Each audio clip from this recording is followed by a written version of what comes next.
پکیج VIP مرجع رایگان دوره‌های پولی در یوتیوب. Don't get legal before you get rich.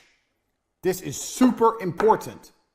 We're talking about hustling here. I'm telling you the hacks to becoming rich. Do not get legal before you are rich. You can fix your legal bullshit when you've already made money. It's a shame I've deleted or erased my beautiful makeup diagram. But it's very similar to what we were saying earlier. I know so many people who have registered a company, registered for VAT, registered with the tax man, already have an accountant, and haven't made any money yet. I, in most of my companies, will make $1 million before I'll even consider fucking around with a tax form, talking to an accountant, or registering any fucking companies.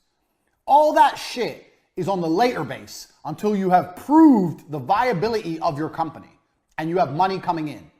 When you're rich and you have money in the bank, then worry about that stuff. Do not waste your time, energy, and money doing all that legal crap before you know anything about whether your business is going to work or not. Don't do that. It's counterproductive and it's expensive and it's a time sink. If every time I had to start a company or an idea, I had to go register a company, get an accountant, do tax forms, do VAT forms, what a waste of time. I've started maybe 100 companies in my life. 20 of them made money. You're telling me 80 times I would have had to fuck around? Don't do that. I know so many people who have a company legally, but don't have a company in reality because it exists as a legal entity, but it does not provide cash. A company provides cash. If you're a street drug dealer, you own a company. Much more than the guy with all the legal entities which ain't making money. We're hustlers here. It's the Hustlers University. Do not confuse this. Money in. What's the lessons I've been teaching you? Money in. Where's the money in? Legal shit is a cost. We're not interested in costs until we've seen the money in. Do not get legal before you get rich. You do not need any legal bullshit. You need a website, a domain name, and that's it. You do not need any legal bullshit before you get rich. Don't make that fucking mistake. The reason people do that is because it makes them feel better. It makes them feel better because then they feel like they have a company. So people go, I want to start a company. They don't know what to do and they don't know how to make money. So they think, well, if I spend money and set it all up legally, then I've got a company. Then they feel better inside, like they've achieved something, when really they've achieved nothing because they're still not making money. Don't fall into these traps so you can walk around telling everyone you have a company because you spent money. Anyone can spend money. Making money's hard. Spending money's fucking easy. Do not do that vanity, I own a company on paper garbage. Fuck all that off until money's coming in the bank. Do not get legal before you get rich. Extremely important. Point 9. Use what you got. So, this comes down to one of the ideas for what idea of a business to run. So, I just gave you the example of the 15-year-old cousin who can make websites. Now you own a website company. Or your 15-year-old cousin who can do, I don't know, who knows what he can do. He can mow lawns. Every 15-year-old can mow lawns. Now you have a lawn mowing business. Bang. Tell his stupid ass to go deliver some flyers. Drive him around in your car. Play some 2-pack. Chill out in your car. Text some bitches. Drive at 5 miles an hour. Let him drop off all the leaflets. And then let him mow all the lawns. You collect all the money and just pay him a percentage. Bang. You now own a lawn mowing company. Congratulations. Use what you got. So right now, if you're sitting there, make a list of everything you have. And I mean everything. You have a house, say it's rented. You have a car, it's on lease. You have physical strength, let's say you're a strong guy. Look around you, what people do you have?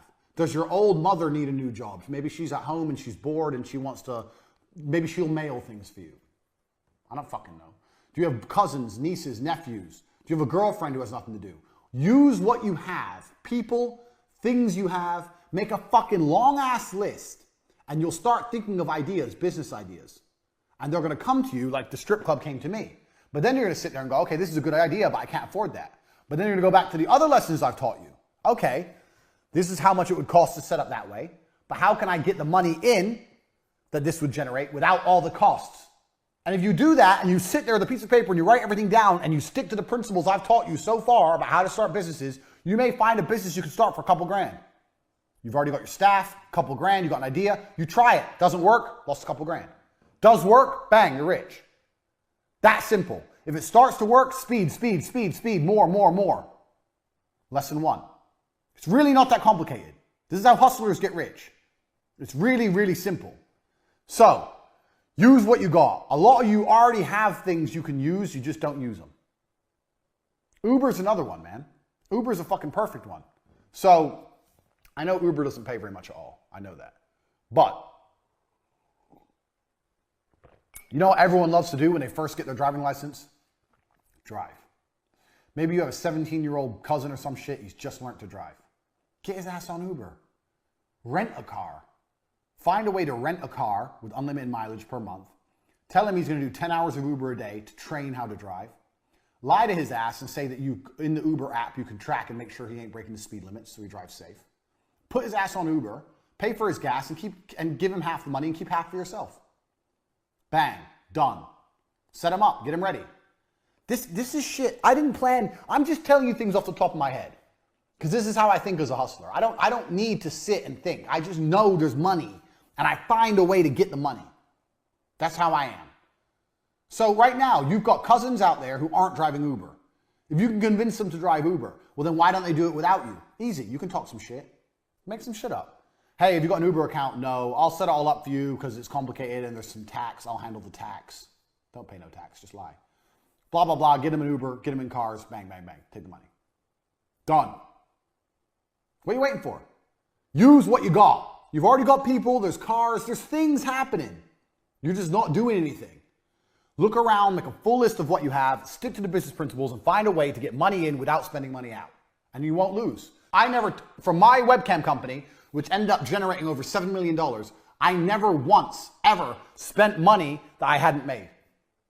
I didn't spend $1 out of my pocket that I hadn't already made first from the webcam company. I started that from zero. Just like I started my advertising agency, zero. And this is why when people come to me and go, I want to start a business, I need an investment. I sit there and think, you don't know about business. Because if you knew about business and your idea was really good, you wouldn't need my money. You'd pull it off for zero. If you're talented and your idea is good, you don't need money. So if you can't make it work for zero or for very little, then it probably wouldn't work anyway and you just lose a whole bunch of money. Because if it would work, if it's a good idea and it will work, then money will start coming in fast and you'll have the money you need.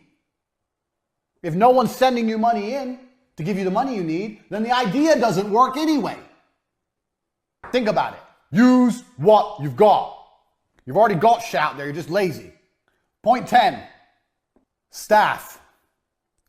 I know a lot of people who are starting companies or they want to start business and the first thing they say is, I need an assistant, or I need this, or I need that member of staff. Staff need a clear objective. So here's the very simple magic rule for staff. Staff either make you money or save you time. That's a clock, in case you're wondering. Or you don't need them. So, a salesman, a sales staff will sell things and bring money in. You'll be able to sit there and see exactly each week how much money that member of staff made you, and you'll be able to make sure that he made you more than he cost you. Fine. Other members of staff are going to save you time, even if it's a general assistant or PA. You'll be able to see the time saved with the tasks they've given. And you need to be able to sit down with a piece of paper once a month, once every couple of weeks, whatever, and audit your staff member. How much money did they make? How much did they cost? Positive or negative. Staff member. What tasks did they complete? How much longer from my life would it have taken me to do those tasks? Is it worth the money? Because if you could have done those tasks in your free time where you spent watching TV, then you don't need that fucking member of staff. Fire them and save the cash. You have to audit your staff very specifically by this method. They either save you time or they make you money or you don't need them. Now, anyone who's worked any kind of job knows if you go into any kind of company, most people are doing nothing. I've worked so many jobs and everyone did nothing. In fact, I had a job at a company selling advertising. After T2 failed, I got a job at another company selling websites and all this kind of advertising. And I spent 3 of my 5 days a week reading Wikipedia because I didn't care. Because I had a basic and it was enough. And by then I was training to be a world champion and I was tired all the time. So I didn't give a shit. And no one called me up on it. No one noticed. 3 days a week, I did nothing but read Wikipedia pages because I couldn't access Facebook. It was interesting. That is literally the level of laziness most people experience. If you take out coffee breaks, cigarette breaks, chit-chatting in the office. Most people do fucking nothing. I'm very sure you could fire 50% of the people in nearly any company and the company would be just fine if the other 50% did some real work. Everyone's lazy. Big companies are inefficient because they haven't got time to do this. But you're not going to have a big company. You're a hustler. You're going to have a few members of staff. You're going to make millions of dollars. And you're going to make sure that you're either making you money or they're saving you time. Now, if the amount of time they're saving you isn't enough, or they're not making enough money to cover their wages, they got to go. You've got to be ruthless in this game. But this is how staff, this is the magic formula of staff. So when people say to me, I want to start a company, I need an assistant. I say, an assistant to do what? Oh, just to help me with things. What things? What things will they help with? How long do those things take? How much time is that going to save you? And why do you not have the time to do them yourself? Because you want to watch TV? Because you need to relax? Because you're afraid you'll burn out? Shut up. It's garbage. It's all garbage. You want to feel important and tell someone what to do. That's not how you get rich. This is the magic staff formula. Do they make me money? Do they save me time? Write it all fucking down, work it out, and if it ain't good enough, they gotta go. Simple. That is how you manage staff. Because I get asked so many questions about staff. Making me money, save me time. Done. Another thing that's important with staff is you have to teach staff your business ethics. So, whenever I have a member of staff, I've argued with staff plenty of times because everything must be done quickly. But that is how I work. That is how I want them to work. Now, I am 100% certain that even if it's only by 1%, the fact that I am uncompromising in the fact I want things quickly, things get done quickly or quicker. If I didn't say anything, it may take 10 seconds. If I complain, it may take 9 seconds. It may only be a tiny saving. But that is how I work. That is how the people I work with, I want them to work. Speed is everything. So when you get new members of staff on board as well, make sure they understand your business principles, especially number one, because that is your business mantra, speed. So if you have a salesman and he's selling and he's doing fantastic, that's good.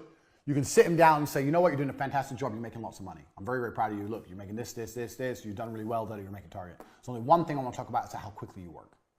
I'm like, what do you mean? I'm hitting target. Yeah, you are hitting target, but when you're inputting information into the system, I think we can get that done quicker. There must be a faster way we can get that done. Free up his time. If he does things quicker, he has more free time to sell more products, he'll make more money. Speed. No one ever works fast enough. When I was fighting, jab cross, the basics is never quick enough. It has to be quicker. It has to be quicker. In fighting, there's no such thing as too quick. Everything must be faster all of the time. It's the same in your business. All of the time, faster. All of it, all the time. If your assistant is saving you time, if they work faster, they save you more time because they have more time to do more things to save you time. Faster, all the time. So even if they're both performing, you still have to re-incentivize and re-alliterate point one. Point one is super, super important. If you do that, you're going to get more out your staff, more money's going to be made, more work's going to get done. It's better for everyone as a whole. I learned this business. I learned this. We're going to come, I'm probably, some of these points will overlap, but before television, I worked as a fishmonger. When I was 15 was my first job, and I used to carry boxes of ice and fish at 6 o'clock in the morning on the market. Shit job.